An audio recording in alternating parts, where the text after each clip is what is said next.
Greetings, dear subscribers and casual listeners of my channel. Have you ever thought about who Harry Potter's father really was? What if I told you he wasn't the perfect hero many imagine him to be? In today's video, you will find out the shocking truth about James Potter.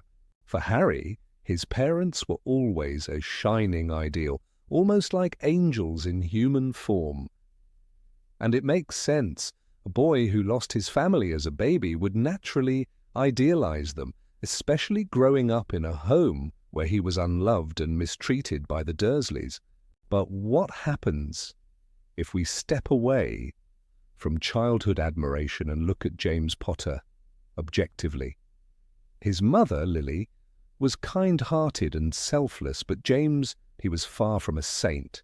Why do I say this? Let me prove it to you. James Potter was born into a wealthy, respected wizarding family. Unlike the Malfoys or the Blacks, the Potters weren't obsessed with blood purity, but they still valued their lineage. James, however, broke tradition by marrying Lily, a Muggle-born witch, something his ancestors never did. At Hogwarts, James became a Gryffindor, excelling in Quidditch and surrounding himself with a close-knit group of friends. Sirius Black, Remus Lupin, and Peter Pettigrew. He was popular, talented, and full of confidence. He passed his exams effortlessly, relying more on natural ability than hard work. After Hogwarts, he and his friends joined the Order of the Phoenix, fighting against Voldemort. He faced the Dark Lord multiple times, always escaping with his life, until the fateful night when Voldemort came for his son. That night, James was the first to fall. But was he really the noble hero everyone remembers? The truth is, James Potter had flaws that cannot be ignored. He was a troublemaker. At school, James and his friends were notorious pranksters. They caused mischief, spied on classmates, and pulled stunts that often went too far. Even Lily found him arrogant and immature at first. He was arrogant. James took pride in his skills and pure-blood heritage. He never had to struggle for anything, and he wasn't shy about reminding others of that. He even mocked Vernon Dursley, Lily's sister's husband, for his Muggle interests. He bullied Severus Snape, and here's the biggest stain on his legacy, the relentless bullying of Severus. James humiliated him in front of the entire school, knowing full well that Severus was deeply in love with Lily. James Potter was not just a mischievous prankster. He was a person whose actions shaped the lives of those around him, sometimes in painful ways. His rivalry with Severus Snape wasn't just schoolyard teasing. It was a battle of pride, jealousy, and resentment that would have long-lasting consequences. Severus, unlike James, came from a broken home, grew up in a rough neighborhood, and had only one bright light in his life, Lily Evans.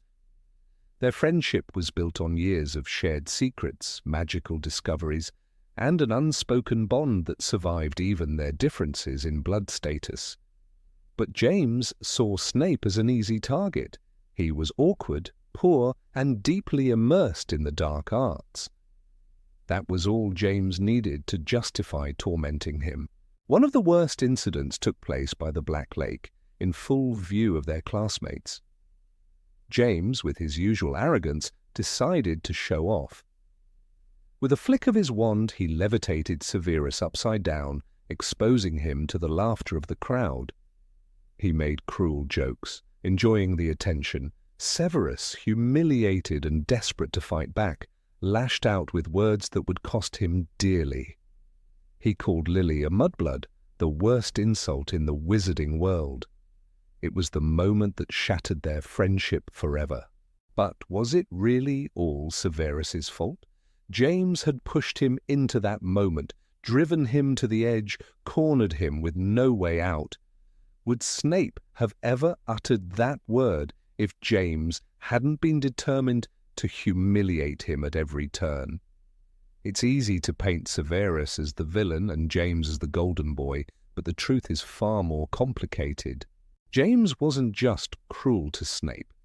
He had a sense of superiority that extended to others as well. He mocked people who didn't fit into his world, including those who were different, those who were weaker, and even those who simply had different values. His charm and charisma masked a deeper flaw, a belief that he was always in the right, that his actions had no real consequences. Even his relationship with Lily raises questions. Did she fall in love with James because he changed, or because she simply gave up, resisting his pursuit? In their early years at Hogwarts, Lily openly disliked him. She called him arrogant, reckless, and full of himself. She saw how he treated others, and she wanted nothing to do with him. But James was persistent. He cleaned up his act, or at least that's how it seemed. By their 7th year, he had matured on the surface. He became head boy, a leader, a protector. He toned down the bullying, or at least hid it better. And somewhere along the way, Lily's view of him softened. Perhaps she saw his potential.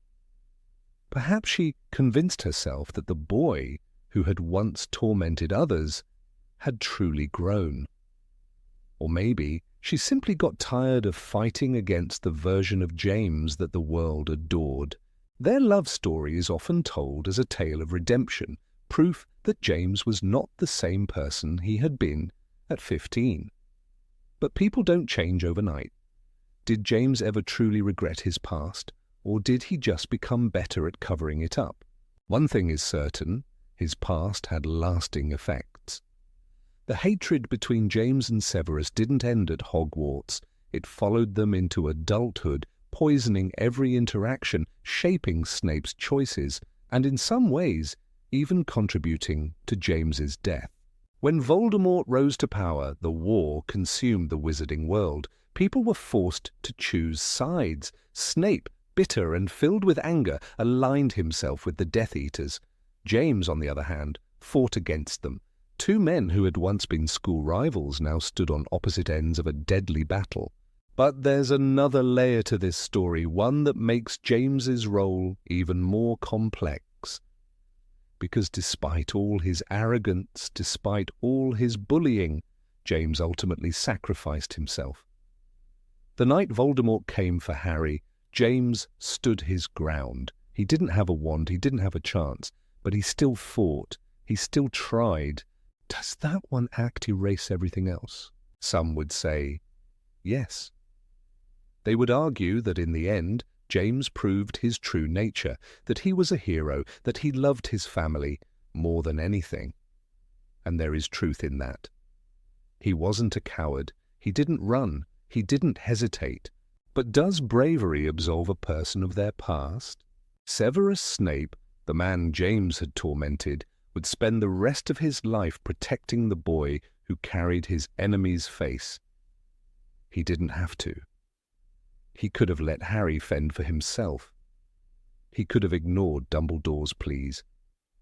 But he didn't. Out of love for Lily, he took on the responsibility that should have never been his.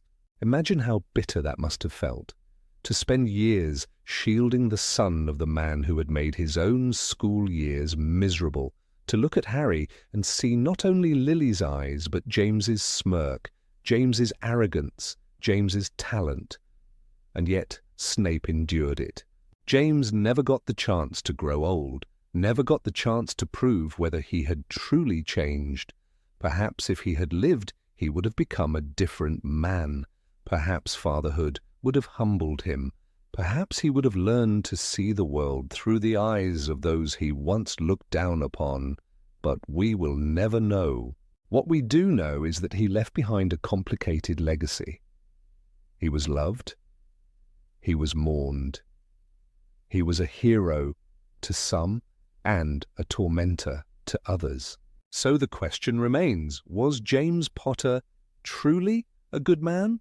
Or was he simply a man who never had the chance to make amends?